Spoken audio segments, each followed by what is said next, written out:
हम देने वाले हैं बीजेपी का रिपोर्ट कार्ड।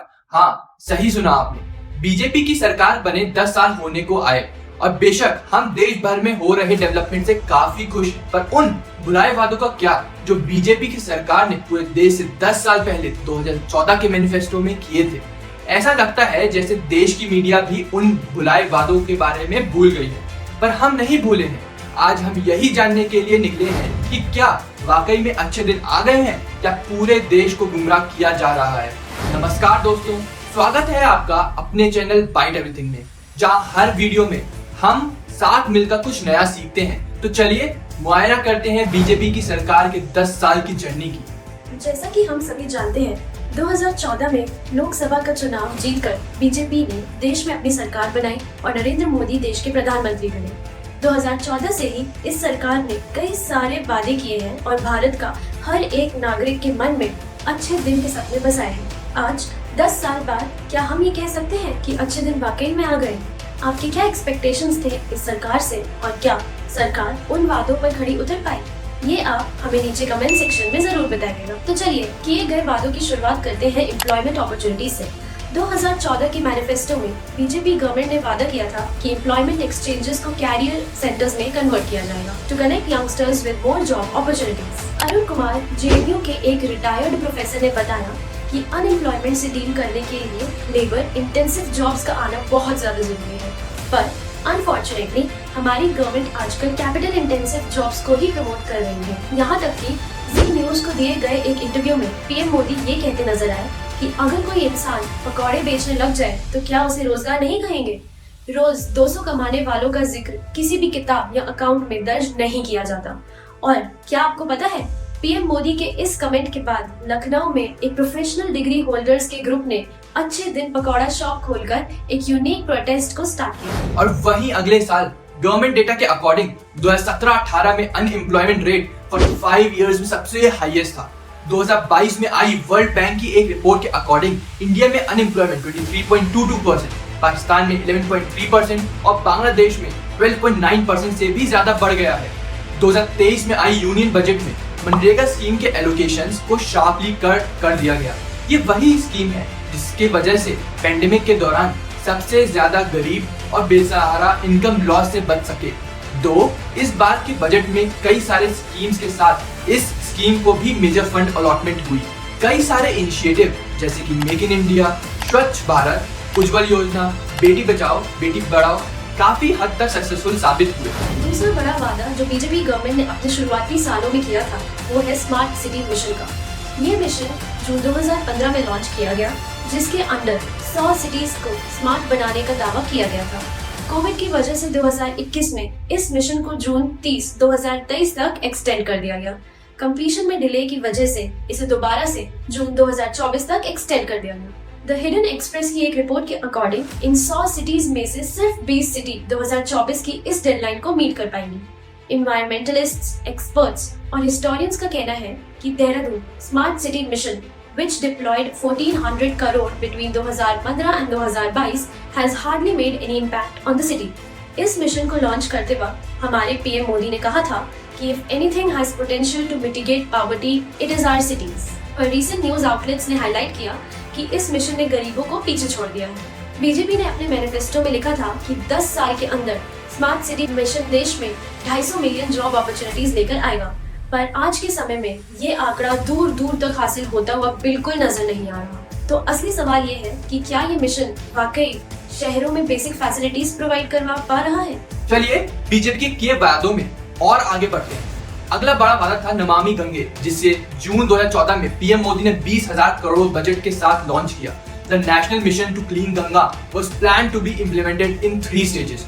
2018 में डाउन टू अर्थ मैगजीन ने 5 बड़े रीजंस देकर ये बताया कि क्यों 2022 तक गंगा को क्लीन नहीं किया जा सकता। रिसर्चर्स ने रिवील किया कि अभी भी रिवर के लोअर स्ट्रेच में पुअर क्वालिटी और सीवेज रन ऑफ किया जा रहा है।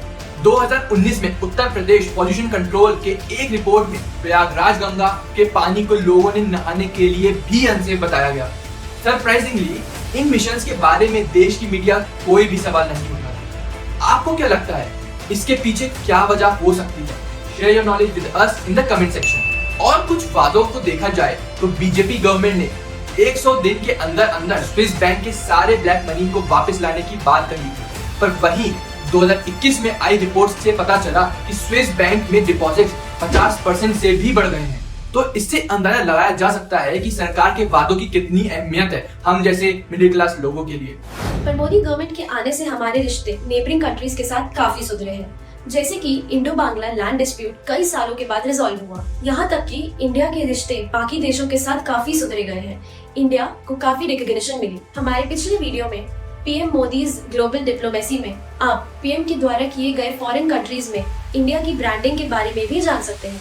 बेशक हमारे पीएम ने देश के हित में बहुत काम किया। अपनी पिछली वीडियोस में हमने उन कामों को अप्रिशिएट किया है, पर भूले वादों पर सवाल उठाना भी हमारी जिम्मेदारी है। हम सबको एडमायरर और ब्लाइंड फॉलोअर में फर्क पता होना चाहिए। आइए अब बीजेपी के किए कुछ बड़े कामों की चर्चा करते हैं। इन कामों के बारे में बात करते वक्त हम डीमोनेटाइजेशन जैसे लाइफ चेंजिंग इवेंट को कैसे भूल सकते हैं, जिसके लगते ही हम सभी 500,000 के नोटों से छुटकारा पाना चाहते थे। इस मूवमेंट का मेन ऑब्जेक्टिव सिस्टम से ब्लैक मनी का एलिमिनेशन बताया गया था। पर क्या वाकई ऐसा हुआ?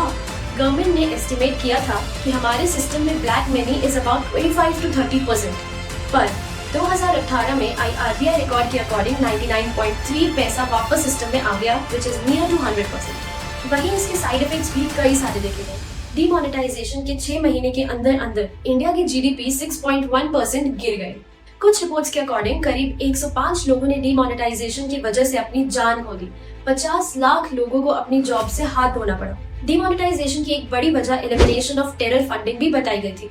हालांकि कुछ महीनों के अंदर अंदर ही कश्मीर और असम में आतंकी हमले हुए। अगला बड़ा रीजन है जीएसटी। कुछ लोगों के अकॉर्डिंग ये सिस्टम टैक्सेस के कलेक्शन के लिए एक बहुत ही अच्छा मूव था और कुछ के लिए बुरा। पर असली मुद्दा ये है कि क्या हमारे दिए टैक्सेस का यूज एफिशिएंट तरीके से हो रहा है? जीएसटी के अंदर पेट्रोल और डीजल को इंक्लूड नहीं किया गया। ऐसा क्यों? अगर ऐसा किया जाता तो it might cause a profit of 25 rupees per litre to a single person. सबसे सरप्राइजिंग बात तो ये है कि 2014 से पहले जब कांग्रेस ने जीएसटी के लिए बिल पास किया था तो बीजेपी ने इसके पूरी तरह अपोज किया। This shows nothing but a lack of knowledge and planning of our government. जैसा कि हम सब जानते हैं कि दुनिया का सबसे बड़ा स्टैचू 2018 में इंडिया में बनकर तैयार हुआ। स्टैचू ऑफ यूनिटी जो वल्लभ भाई पटेल के सम्मान में बीजेपी सरकार ने बनवाया था। इस स्टैचू को बनाने में 3000 करोड़ खर्च किए गए। सरकार का ऐसा भी कहना था कि ये स्टैचू गुजरात में टूरिज्म को बहुत बढ़ावा देगा। पर क्या टूरिज्म से 3000 करोड़ वापस लाए जा सकते हैं? इंडिया में टूरिज्म का बिगेस्ट स्पॉट ताजमहल है, पर उसका भी एनुअल रेवेन्यू सिर्फ 25 करोड़ का ही है। तो आप खुद कैलकुलेट कर सकते हैं कि 3000 करोड़ वापस लाने में कितने साल लग जाएंगे। दूसरे बड़े मेजर बीजेपी मूवमेंट की बात करें तो वो है अबॉलिशन ऑफ आर्टिकल 370। ये कदम आज भी हमारे देश के लिए बहुत अहम साबित होता है। इस मुद्दे की गहराई जानने के लिए आप हमारी पुरानी वीडियो यहाँ क्लिक करके देख सकते हैं। पिछले वादों को जब हमने इतना डिस्कस कर ही लिया है तो आने वाले इलेक्शंस को भी हम डिस्कस कर ही लेते हैं। जैसे कि आप सभी जानते ही होंगे, India conducts one of the biggest elections in the world.